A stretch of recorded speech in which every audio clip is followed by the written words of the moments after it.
Olá, seja muito bem-vinda, seja muito bem-vindo, você que vai meditar comigo na palavra hoje.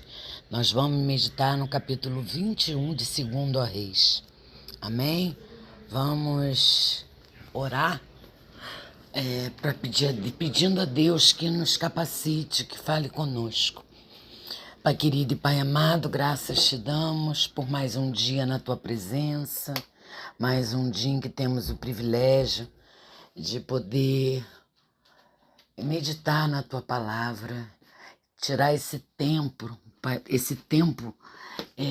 valioso para estar contigo, Pai, estudando a Tua palavra que nos exorta, que nos corrige, que renova nossa mente. Abre os nossos olhos espirituais, prepara o nosso coração como terra fértil e que os nossos ouvidos estejam sensíveis à Tua voz. Isso é o que oramos em nome de Jesus. Amém. Amém, irmãos. O capítulo 21 de 2 Reis nos mostra que depois do reinado piedoso de Ezequias, o seu filho Manassés assume o trono. O contraste é chocante, irmãos. Onde houve reforma, agora perversão. Onde houve arrependimento, agora a rebelião deliberada. Manassés não apenas tolera o pecado, ele o institucionaliza. Reconstrói os altares idólatras que o seu pai havia destruído. Levanta imagens a Baal, presta culto aos astros e chega ao extremo de sacrificar o próprio filho. O texto faz questão de mostrar que isso não é ignorância, mas afronta consciente. Ele faz exatamente o que o Senhor havia proibido dentro do próprio templo. Além da idolatria, Manassés promove injustiça e violência. O texto, esse capítulo, afirma que ele derramou tanto sangue inocente em Jerusalém que a cidade ficou cheia dele, de um extremo a outro. A liderança espiritual do povo conduz a nação para o abismo moral. O pecado do rei se torna o pecado do povo. Deus então fala por meio dos profetas. A sentença é clara. Jerusalém será julgada de forma tão severa que quem ouvir ficará horrorizado. O Senhor declara que limpará Jerusalém como se limpa um prato, virando-o de cabeça para baixo. É uma imagem forte e intencionalmente desconfortável para mostrar que o juízo é inevitável.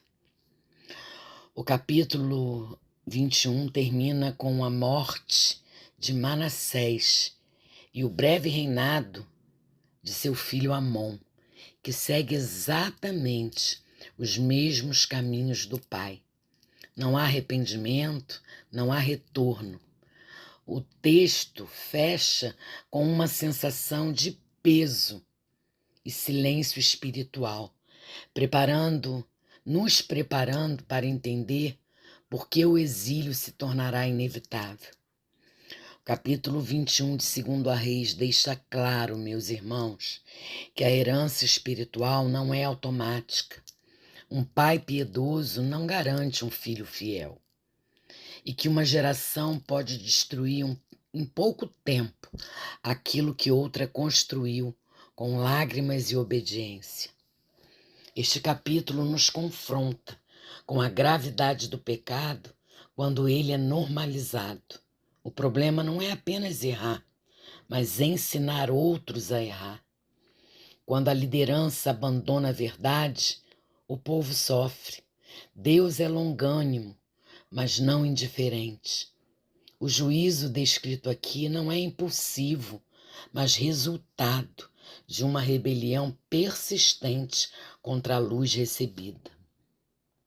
A fidelidade ao Senhor precisa ser pessoal, contínua e vigilante, especialmente em tempos de prosperidade e estabilidade, principalmente nesse tempo de instabilidade, de estabilidade e prosperidade, porque muitas vezes a gente relaxa, né? Quando está tudo bem, quando está tudo certo.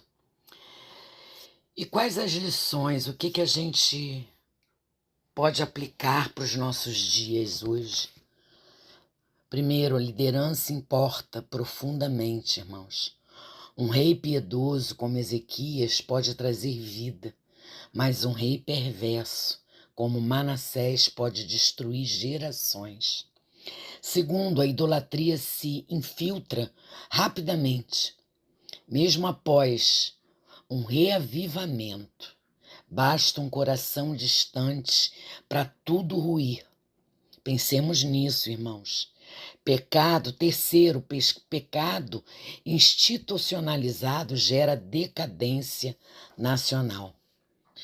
Quando o erro vira política de Estado, o povo sofre, a nação adoece e a disciplina divina se aproxima. Quarto, a paciência de Deus é longa, mas tem limites.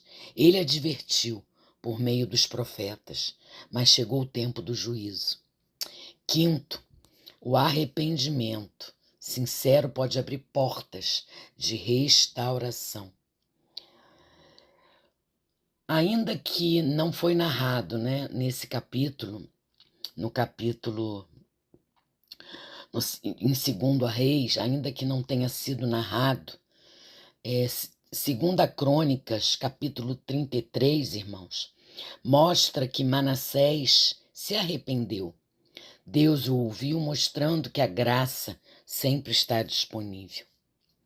Sexto, filhos não herdam fé, apenas exemplos, meus irmãos. Amon teve o exemplo tardio de arrependimento do pai, mas escolheu o caminho da rebeldia.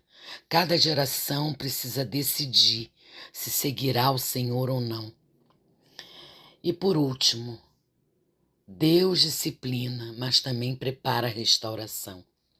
Mesmo em meio ao juízo, Deus levanta Josias e depois do exílio traria o povo de volta, como vemos lá em Esdras, capítulo 1.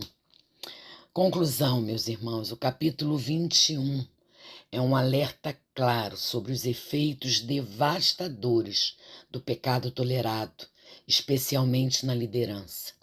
Manassés não apenas pecou, ele guiou o povo a um nível de rebelião que superou até mesmo os povos pagãos destruídos antes de Israel ocupar a terra. Mas mesmo ali, no fundo do poço, há lampejos de misericórdia divina. O arrependimento é possível, a restauração é real, o juízo de Deus é certo, mas ele também levanta líderes, como Josias, para reacender a chama da esperança. Se hoje, meu irmão e minha irmã, você percebe áreas da sua vida, eu e você, percebemos áreas das nossas vidas contaminadas, como o templo foi profanado, saiba, ainda há tempo para limpar, ainda há tempo para se voltar a Deus. Que maravilha, né? Que maravilha de capítulo. Vamos orar agradecendo ao Senhor essa meditação, agradecendo ao Senhor essa leitura, agradecendo ao Senhor os ensinamentos que a gente tem através da meditação da palavra, através da leitura da palavra. Senhor meu Deus, Pai de amor e justiça, eu te agradeço pela tua palavra, mesmo nos capítulos difíceis, como 2 Reis 21. Obrigada, Senhor, por me mostrar que a verdadeira fidelidade não se herda, mas é uma decisão diária, como a história de Manassés nos ensina. Te louvo porque o Senhor é paciente e mesmo diante da desobediência, envia teus servos para alertar. Senhor, peço que me dê um coração sensível para não me afastar de ti. nem tolerar ídolos em minha vida. Te agradeço porque quando a palavra diz que o pecado traz consequências, o Senhor também oferece o caminho do arrependimento e da misericórdia. Me ensina, Pai querido, a não seguir o exemplo de um mundo perverso, mas a andar na luz da tua verdade. Lembrando que a verdadeira força e bênção vem de um relacionamento genuíno contigo, de intimidade contigo, e não de construções externas. Pai, sabemos que precisamos te buscar de todo o nosso coração, de toda a nossa existência, de toda a nossa vontade. Guarda, Senhor, o nosso coração para que não desprezemos a tua verdade. Nos livra de uma fé apenas herdada e conceda-nos arrependimento genuíno e obediência perseverante.